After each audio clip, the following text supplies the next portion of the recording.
Class में कराया, the Holocaust. ठीक है, होलोकॉस्ट किसका बुक है वो?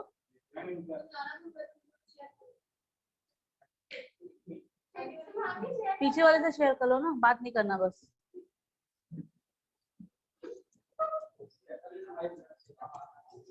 नहीं, उधर से करो।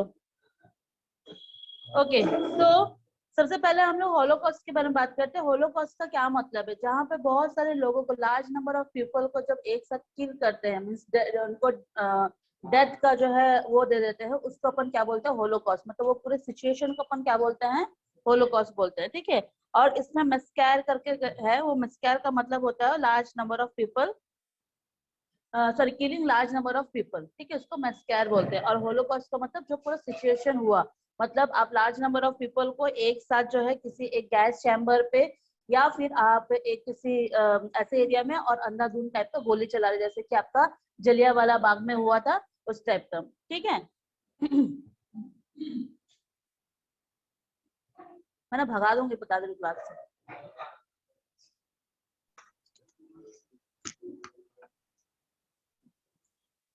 ज्यादा ओवर स्मार्ट बनने की जरूरत नहीं, मेरे सामने पता है ना क्या कर सकती हूँ मैं।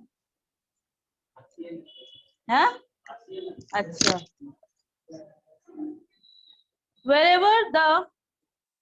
wherever the German army captured territory, they captured the Jews and sent them to the concentration camp, where they are subsequently gassed to the death.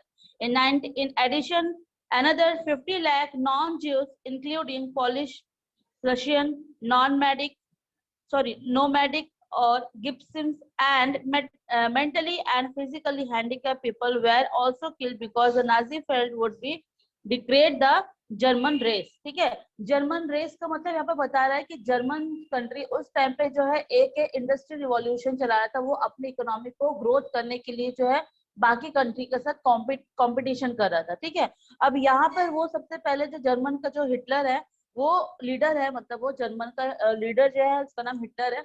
वो उसने ये डिसाइड किया कि जितने भी ज्यूस पीपल है उनको उनको जो है मार दिया जाए। ठीक है, दूसरा चीज है, जो ऐसे लोग हैं जो मेंटली डिफेक्ट है, हैंडीकैप लोग हैं, जो और भी सारे जो दूसरे कंट्री के रशियन वगैरह है, उनको भी जो है मार दिया जाए। मतलब सिर्फ और सिर्फ यहाँ पर हेल्दी पर्सन और ज्यूस, मतलब जो जर्मन पीपल है, सिर्फ उन्हीं लोग को ही यहाँ पे रखा जाएगा और कोई यहाँ पे नहीं रहेगा।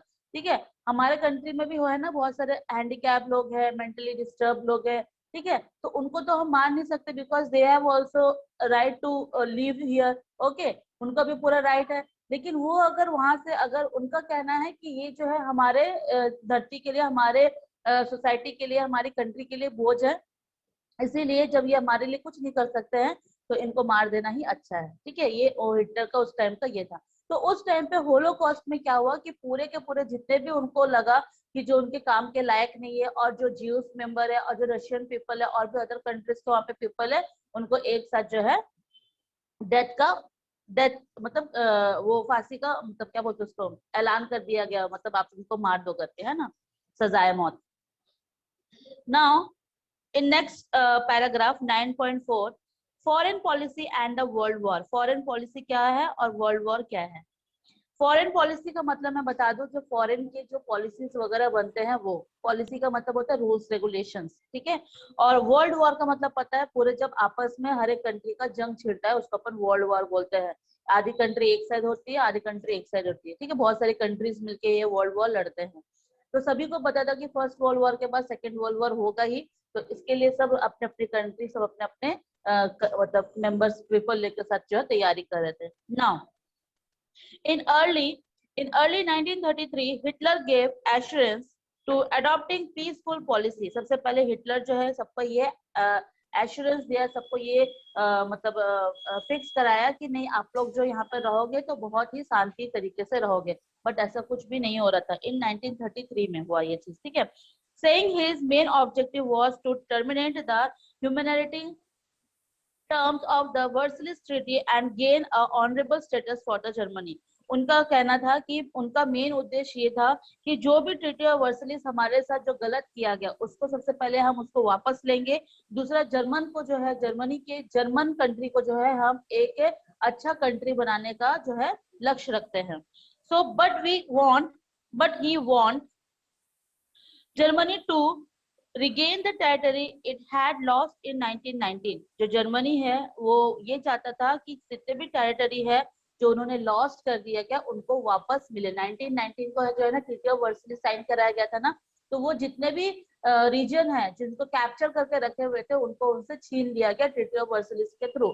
ट्रीटी ऑफ वर्साइल्स एक ऐसा डॉक्यूमेंट था जिसमें जितने भी कंट्री उन्होंने कैप्चर की थी जर्मनी पीपल, उसमें सारे को आजाद डिक्लेयर कर दिया गया था। तो फिर से जर्मनी के पीपल जो हिटलर है वो ये चाहते थे कि जो उनसे लॉस्ट हो गया, जो उनसे छूट गया, वो वापस उनको पा सके। ठीक है। Then in 1930 so he adopted the policy of rearmament and slowly built up the strong army backed by aircraft, tanks, submarines. In 1935, Hitler announced conscriptions to the Air Force and Army is indirect violation of the Versailles Treaty. He also integrated the Saar Valley into Germany after carrying out the referendum in March 1936 German. अभी यहाँ पे क्या बता रहा है कि उन्होंने slowly जो है सारा हथियार बनाना चालू किया। हथियार के साथ साथ जो है आर्मी पीपल वहाँ के जितने भी एयरक्राफ्ट है बनाना चालू किया। समराइन का मतलब पता है ना, पनडुब्बी। ठीक है, समराइन वगैरह बनाना चालू किया ताकि एयर से जो आपका थल है और आपका जो पानी से, ठीक है, तीनों तरफ से जो है वो वार कर सके। ठीक है, वॉर लड़ सके, मतलब किसी भी चीज का वहां पे कमी। मतलब क्या होता है? जी जी, क्या बोले? सबमरीनेस। सबमरीनेस नहीं बेटा, सबमराइन है वो। सबमराइन का मतलब होता है कि पनडुब्बी जो कि समुद्र के अंदर से चलता है। ठीक है, आपको दिखाई नहीं देगा लेकिन बहुत सारे समुद्र के अंदर से जो है बड़े बड़े उसमें आप उसके अंदर रह सकते हो। उसके अंदर पानी नहीं रहता, पूरा वो ढका हुआ रहता है। ठीक है, विशाखापट्टनम में आपको ये सारी चीजें आपको देखने को मिल जाएगा, गोवा वगैरह में जाओगे तो वहाँ देखने को मिल जाएगा। ठीक है, सेना लोग का ये रहता है कि छुप के जो है सी लेवल के अंदर से जो है उसको वार कर सके। ठीक है, मतलब अटैक कर सके एनिमीज के ऊपर। ओके, क्लियर है? Yes ma'am. ओके।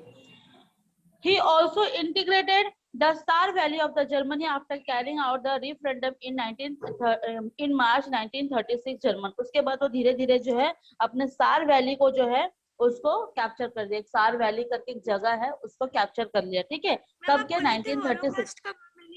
हाँ, होलोकॉस्ट का, हाँ, मैं इसको आपको सेंड कर दूंगी। देखो, होलोकॉस्ट का मतलब मैं बता दे रही हूँ, a situation where a great many things are destroy, a great many people die. मतलब जो मैंने कल आप लोग को पैराग्राफ पढ़ाया ना, उस पैराग्राफ में तो जितना भी सारा सिचुएशन हुआ ना उसी को होलोकॉस्ट बोलते हैं।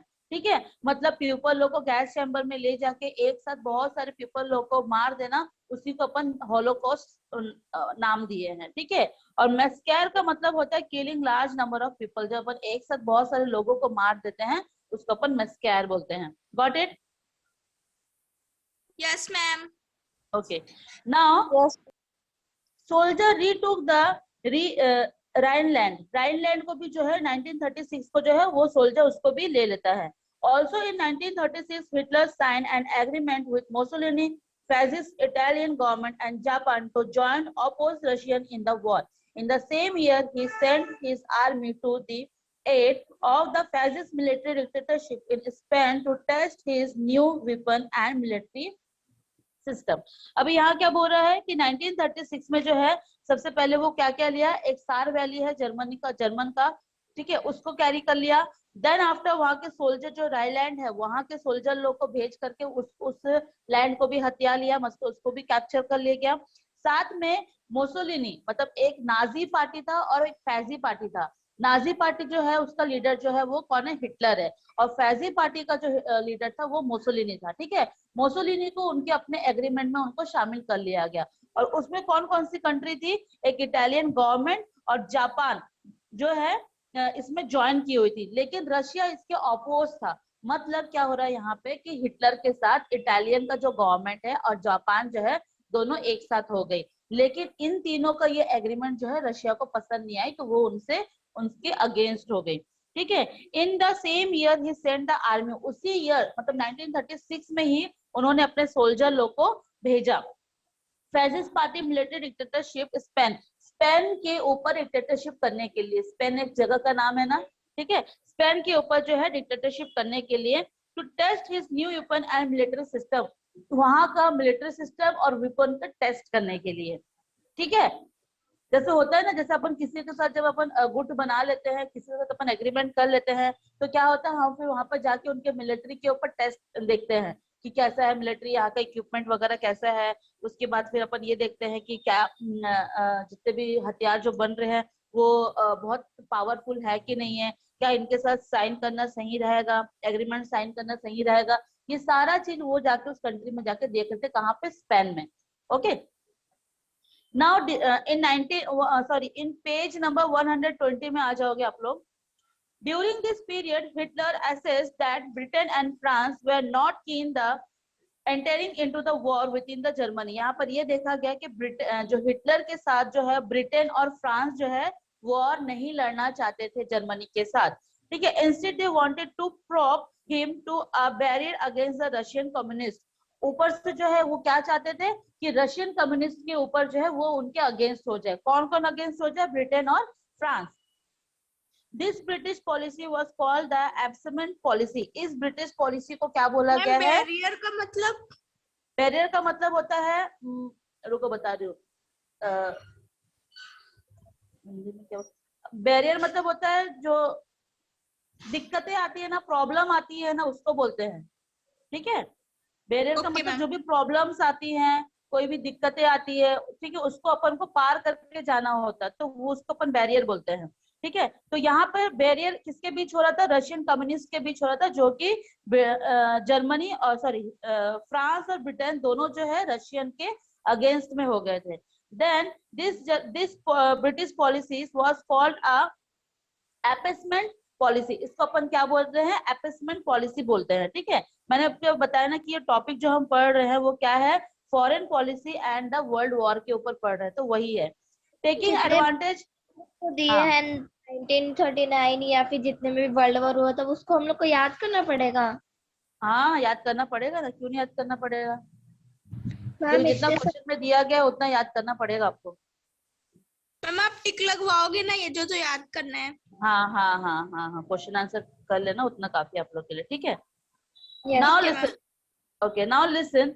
यहाँ पे जो है अभी देखो क्या हो रहा है कि the British policy was called appeasement taking advantage it the Hitler and capture Australia and Czechoslovakia in 1939। फिर हिटलर ने क्या किया, वहां का जो ऑस्ट्रेलिया है और एक जो चेकोस्लोवाकिया जो है, एक भी कंट्री का नाम है, 1939 को उसको कैप्चर कर लिया, ठीक है। किसके में? हिटलर के लीडरशिप में। Toward end 1939, he signed a non-aggression pact with the Russian under which both countries agreed not to attack each other. यहाँ पे ये एग्रीमेंट साइन हुआ सारे कंट्रीज लोग के बीच कि कोई भी रशिया जो है, रशिया के ऊपर कोई भी कंट्री जो है वो अटैक नहीं करेगा, ठीक है। क्योंकि देखो साइन कौन करवाया था? रशियन लोग ही करवाए थे। ट्रीटी ऑफ वर्सलिस जो है वो साइन कौन कराया था? रशियन लोग ही करवाए थे।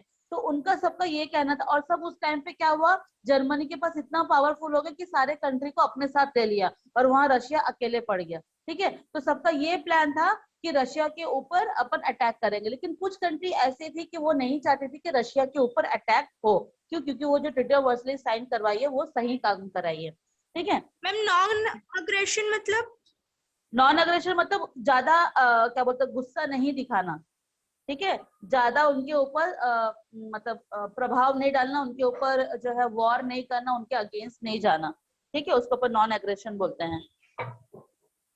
Okay ma'am. In September 1939 Germany invade the end capture Poland. उसके बाद 1939 को जर्मनी ने क्या किया, फिर पोलैंड को भी कैप्चर कर लिया। अब आप देख रहे हो ना धीरे धीरे क्या क्या जर्मन ने धीरे धीरे अब जितने भी लैंड उनसे छूट गए थे ट्रीटी ऑफ वर्सलिस में, वो धीरे धीरे उसको वापस कैप्चर कर रहे हैं। Okay now capture Poland. Following the surrender, the Germans rounded up the Jews, intellectual, elite class, teacher, etc. in Poland and executed them to prevent the emergence of a new leadership in the country. This inhuman treatment in the Polish population stunned the world. अब यहाँ पर German क्या कर रहे हैं, जितने भी उसके आसपास के ज्यूस हैं, इंटेलेक्चुअल है, इलाइट क्लास पीपल है, देन टीचर है पोलैंड में, ठीक है, उसके सारे के सारे क्या कर दिए, इमरजेंसी में न्यू लीडरशिप को उसमें कंट्री में बदल दिया गया।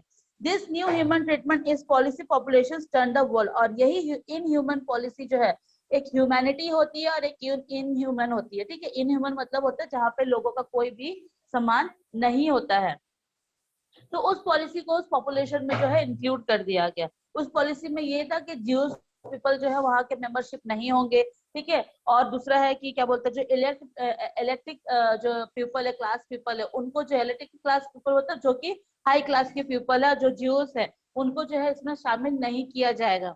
ओके, ये सारे लोगों को जो है पूरा बैन कर दिया गया।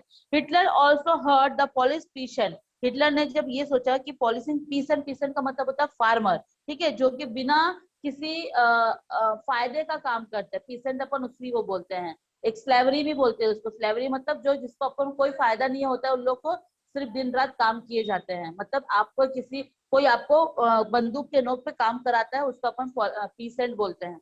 Okay, from their villages into camp and sold them in the slabs, देखो वही बता रहा है कि जो भी पीसेंट है उनको स्लैब्स के अकॉर्डिंग जो है बेच दिया जा रहा है, उनको बेच दिया जाता था ह्यूमन बींग्स को, ठीक है। इन ह्यूमैनिटी तो यहीं पर आपका शो हो रहा है ना, कि आप किसी एक इंसान को जो है दूसरे कंट्री को या फिर ऐसे लोगों को बेच दे रहे हो, सिर्फ उनसे काम ही करवाया जाता था। आप अगर देखोगे हमारे इंडिया में भी ऐसी हुआ था, ब्रिटिश रूल जब हमारे इंडिया में आया था, तो कितने लोग जो है यूट्यूब या फिर कोई पिक्चर इमेज वगैरह अगर आप वो करके देखोगे कि वहां पर किस तरीके से लोगों को जो है ह्यूमिलेट किया जाता था, बहुत ज्यादा डराया धमकाया जाता था, और साथ में काम कराया जाता था। जो अगर काम नहीं करता था उसको कहाँ भेज दिया जाता था, काला पानी का सजा हो जाता था। जो भी उनके अगेंस्ट जाते थे, मतलब ब्रिटिश के जो भी अगेंस्ट जाते थे उस टाइम पे इंडियन पीपल, तो उनको काला पानी का सजा हो जाता था। और काला पानी का सजा कहाँ मिलता था उनको, अंडमान निकोबार में, ठीक है। अंडमान निकोबार में एक जेल है, हाँ टापू है एक, तो अंडमान निकोबार में एक ऐसा जेल है जहाँ पर सिर्फ और सिर्फ जो है उन लोग से काम ही करवाया जाता था, जैसे कि ऑयल निकालना, ठीक है। ऑयल ज्यादा वहां पे, क्योंकि अंडमान निकोबार क्या है, समुद्र के बीच में है, टापू है, हाँ, तो बाकी समुद्र है, और समुद्र की गहराई से हमको क्या मिलता है, तेल मिलता है। तो वो तेल का काम उनसे कराया जाता था, शिप के अंदर अंदर में बैठ जाते थे और वहां से तेल निकालने का काम उन लोग करते, क्योंकि तब उस टाइम पे उतनी बड़ी बड़ी मशीन नहीं होती थी। तब वो क्या करते थे, अपन तो अभी टैंक वगैरह देख रहे, उस टाइम पे ऐसे उसका टैंक था, क्या बोलते उसको, लकड़ी का टैंक था, गोल टाइप का, है ना, देखे होगे आप लोग मूवी वगैरह में देखे होगे, है ना, इतना छोटा सा गोल टाइप का ओवल शेप में रहता था। उस टैंक में भर भर के लेके जो है उस पर पानी नीचे से जाके उसमें तेल लेके आते थे।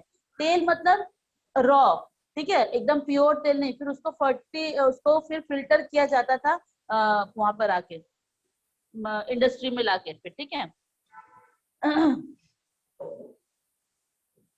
Then he said the Germany people needed place to breathe and life, for which it was necessary to eliminate the people Eastern Europe and confiscate their land. German people ने उन्होंने उनसे ये कहा कि अगर आपको सांस लेना है तो आपको यहाँ से, मतलब कुछ ऐसे लोगों को बोला गया कि जिनको अगर रहना है, जीवित रहना है, तो या तो कंट्री छोड़ के चले जाए, या तो उनको जो है डेथ का सामना करना पड़ेगा, मतलब उनको सजाए मौत दी जाएगी। देन आफ्टर ईस्टर्न यूरोप में सारे लोग जो है वहां से चले गए थे। Then he claimed that the non-German races were inferior and only fit it to be slaves. The German soldier also sold that the enemy soldiers were inferior and could be easily defeated by the German race. अब यहाँ पर क्या बता रहा है, अब यहाँ पे बता रहा है कि जो भी यूरोपियन स्लैब्स जो है, मतलब जो नॉन जर्मन रेस में है, मतलब जिनको कोई मतलब नहीं है, उनको सिर्फ खाना है, पीना है और सो जाना, उनको कोई मतलब नहीं है कि जर्मन रेस में उनको पार्टिसिपेट करना है कि नहीं करना है। मैं फिर से बता दे रही हूँ, जर्मन रेस मतलब वो उस टाइम पे सारी कंट्री के साथ कॉम्पिटिशन कर रहा था, तो उन लोग उस टाइम पे बहुत ज्यादा मेहनत करते बिना ज्यादा प्रॉफिट के, ठीक है, ज्यादा उनको प्रॉफिट नहीं चाहिए था, लेकिन उनको अपनी कंट्री को आगे बढ़ाना था। तो जर्मन रेस का मतलब सारी कंट्री के साथ जो है वो वहां पे कंपटीशन करते। This ideology guided this the trusted of the capture of the whole world. यही आइडियोलॉजी जो है सारे जितनी भी कंट्रियां हैं, अलग अलग कंट्री जो है इसी आइडिया को कैप्चर कर ली थी, मतलब अडॉप्ट कर ली थी कि हाँ सही बात है, हमको अपना जर्मन रेस, जो जर्मन इतना ज्यादा आगे पॉपुलर हो रहा है, हमको भी जो है अपनी कंट्री को उसी तरीके से प्रगति कराना है। Okay, he promised the German people that he could exploited the wealth of the all the capture country to raise their living standard. और उन्होंने ये भी, जो हिटलर है, उन्होंने ये भी प्रॉमिस किया है कि जो भी कैप्चर्ड, वही सारा चीज बता रहे कि जो भी कैप्चर्ड हुआ है कंट्रीज वो हम उसको वापस लेके रहेंगे। इन 1939 Britain and France declare war of Germany. उसके बाद ब्रिटेन और फ्रांस जो है वो यहाँ पर जर्मनी के साथ वॉर कर दी। क्यों? क्योंकि वो पोलैंड को सपोर्ट कर रहा था। जर्मनी जो है पोलैंड को सपोर्ट करता। Germany in support to Poland. और पोलैंड का जो है जर्मन ब्रिटेन और फ्रांस के साथ जो मतभेद हुआ था। देखो पहले एग्रीमेंट में जो है ना उसने क्या किया, जर्मनी ने लालच दिखाया ब्रिटेन और फ्रांस को कि हमारे साथ एग्रीमेंट कर लो, ठीक है। अब उसने उसके साथ एक एग्रीमेंट किया और यहाँ से छुप के जो है पोलैंड के साथ एक एग्रीमेंट किया, ठीक है, जो कि फ्रांस और ब्रिटेन को ये चीज पसंद नहीं आया। इसीलिए वो पोलैंड को जो है वो पूरी तरीके मतलब वो उनके अगेंस्ट चले गए, मतलब जर्मनी के अगेंस्ट चले गए, ठीक है। अभी यहाँ पर जर्मनी, जब उनको पता चला कि जर्मनी जो है पोलैंड को सपोर्ट कर रहा है, तो वहां पर उन्होंने क्या कर दिया, अटैक मतलब वॉर डिक्लेयर कर दिया कि आप जो है जर्मनी और पोलैंड के साथ अपन वॉर करेंगे। This steps scaled up the war into the world war.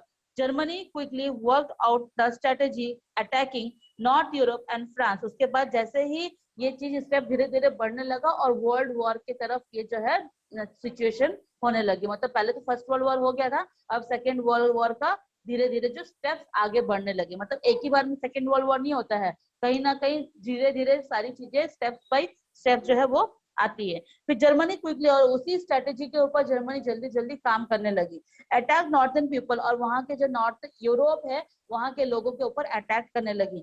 France by mid 1940 and entering North Africa at attack Britain colonies। उसके बाद फिर क्या हुआ, 1940 में जो है नॉर्थ अफ्रीका में एंटर किया और ब्रिटेन कॉलोनीज के ऊपर अटैक किया, ठीक है। वहां पे भी जो अफ्रीका में भी कुछ ब्रिटेन लोग रहते थे उनको भी अटैक किया गया। मतलब ब्रिटेन लोग जो है हमारी इंडिया को भी कैप्चर करी थी।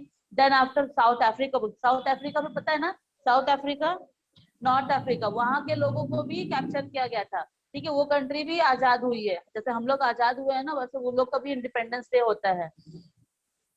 Then Japan declare they would ally with Germany and three together forming the Axis power. In 1941 Japan attacked the USA and Germany। उसके बाद जापान जो है अटैक करता है यूएसए और जर्मनी के ऊपर। अटैक तो सोवियत यूनियन मतलब रशिया, उस टाइम पे रशिया का नाम सोवियत यूनियन हो गया। क्यों? क्योंकि रशिया जो है जब ग्रेट डिप्रेशन से निकल रही थी तो वहां पे इंडस्ट्री बहुत सारा रिवॉल्यूशन चालू करी थी, तो उस टाइम पे उनका नाम सोवियत यूनियन रख दिया गया। This entry of the USA and Soviet Union into the war was the defining movement। वो जो वॉर है वो यूएसए उस टाइम पे इसलिए आई हुई थी, क्यों? क्योंकि उस टाइम पे जो है कुछ अटैकिंग किया गया था यूएसए पीपल के ऊपर, इसलिए यूएसए भी जो है उस टाइम पे एंटर हो गई थी। Together with Britain France other anti German nation where two countries formed of allied power is called a United Nation, which later went to the form of United Nation organization whose primary objective to defeat the Axis power। देखो एक allied power बना था और एक Axis power बना था, ये हम लोग पहले वाले चैप्टर में भी पढ़ा था, ठीक है। पहले वाले में क्या था alliance of entity of triple alliance, और तो क्या था, एनीबडी नोस? ट्रिपल अलायंस और ट्रिपल एंटिटी, ठीक है। ये दो पावर थे उस टाइम पे और इसमें भी कंट्री डिवाइडेड थी। वैसे सेकेंड वर्ल्ड वॉर में हाँ ट्रिपल अलायंस और ट्रिपल एंटिटी, ठीक है। अभी जो है दो पावर बनी, एक पावर का नाम था कि अलाइड पावर, जिसको अपन अलाइड पावर, जिसमें यूनाइटेड नेशन था और भी सारे कंट्रीज थी, और एक बना था एक्सेस पावर। एक्सेस पावर में भी सारे कुछ कंट्रियां थी, नेशन ऑर्गेनाइजेशन उसमें भी थे, ठीक है। Russian was the military prepare of the fact face the German assault in the beginning and was forced of retreat, but in 1942-1943 Hitler's victorious army faced defeat of the first time and hand of the Soviet army in the city of स्ट्रिंगार्ड में जो है उनको Hitler को जो है हार हुआ था, ठीक है। वहां पर जब उसने लड़ने के लिए गया था बहुत सारे तो कंट्री में वहां पर जीत हासिल करी, लेकिन जब स्ट्रेलैंड में गया तो वहां पर उनको डिफीट कर दिया गया, हिटलर को मतलब हरा दिया गया। आफ्टर दैट सोवियत किक, हर बात हुई ना जीतेगा, है नहीं, हिटलर अगर इतना बुरे काम कर रहा है और इतने लोग मरने के बाद हुई ना उनको वैसा पावर मिलेगा, तो स्ट्रेलैंड में क्या हुआ, उनको वहां पर हार मिली, डिफीट हो गया। After that Soviet keep advancing with the capture Berlin and the German capital. Hitler committed suicide before the all fall in the Berlin. अब यहाँ पर क्या हुआ कि हिटलर ने अपना, जब सारे लोग जब उनके उस कंट्री के ऊपर, जर्मन कंट्री के ऊपर अटैक कर ना चारों तरफ से, तो हिटलर के पास भागने के लिए कोई रास्ता नहीं था, तो वो क्या किया, अपने आप को सुसाइड कर लिया, क्योंकि मेरे को किसी और की गोली से, बंदूक की गोली से, किसी और कंट्री बंदूक की गोली से मेरे को नहीं मरना है, तो वो क्या करता है, सुसाइड कर लिया रहता है। ठीक है, समझ में आया? मतलब यहाँ पर सादा चीजें, ये सिचुएशन क्रिएट हो रहा है कि वो जो है जर्मन को इतना ज्यादा, जर्मन के रेस को इतना ज्यादा आगे बढ़ाना चाह रहा था कि वहाँ के पीपल लोग को, वहाँ की अच्छाई चीजों को नहीं देख रहा था, मतलब एक ह्यूमैनिटी को नहीं देख रहा था। वो क्या देख रहा था कि कौन मेरे लिए काम के लायक है, कौन मेरे लिए नहीं है, ठीक है, कौन सी पॉलिसी मेरे लिए बेस्ट है और लोगों के लिए उतना ज्यादा फायदेमंद ना हो। ठीक है, तो ये सारी चीजों को पॉलिसी करते करते बाकी कंट्री जो है उनके अगेंस्ट चले गई, और जब उनको चारों तरफ से जब उनको अटैक हुआ, तो क्या हुआ, उनको सुसाइड अटेम्प्ट करना पड़ा। ठीक है, हिटलर को कोई मारा नहीं था, हिटलर सुसाइड अटेम्प्ट किया है। Now, during these phases of the war, Britain and the USA fought together to liberate France, after which they advanced to Berlin. Meanwhile, Mussolini also committed suicide. ठीक है, उसके बाद जो है मोसोलिनी भी जो ना हिटलर के साथ मिला हुआ था, साइन किया था ना स्टार्टिंग में उसके साथ, तो मोसोलिनी भी क्या हुआ, वहां पे अपने आप को सुसाइड कर लिया। आफ्टर इटली एंड डिफीटेड, जब इटली के साथ वो हार गया, मतलब the USA dropped the atomic bomb on the two Japan, it is Hiroshima and Nagasaki। उसके बाद यूएसए जो है वहां पे एटॉमिक बॉम्ब जो है अटैक करी, एक है जापानी सिटीज में। ठीक है, क्योंकि जापानीज भी उस टाइम पे किसके, हिटलर लोग के साथ जो है मिल गया था, तो इसीलिए हिरोशिमा और नागासाकी में वहां पे उन्होंने एटॉमिक बॉम्ब फेंका। After Berlin was the capture of force Japan to surrender. उसके बाद वहां के जो भी जापान के फोर्स है वो सरेंडर कर दिए अपने आप को यूएसए के सामने, which immediately did with this second world war came to the end। उसके बाद सेकेंड वर्ल्ड वॉर धीरे धीरे क्या होने लगा, खत्म होने लगा। तो यहाँ तक अपन लेक्चर खत्म करते हैं, नेक्स्ट टाइम जो अपन दूसरा पैराग्राफ रीड करेंगे। Okay students, now class is over. Thank you ma'am. Okay, thank you ma'am.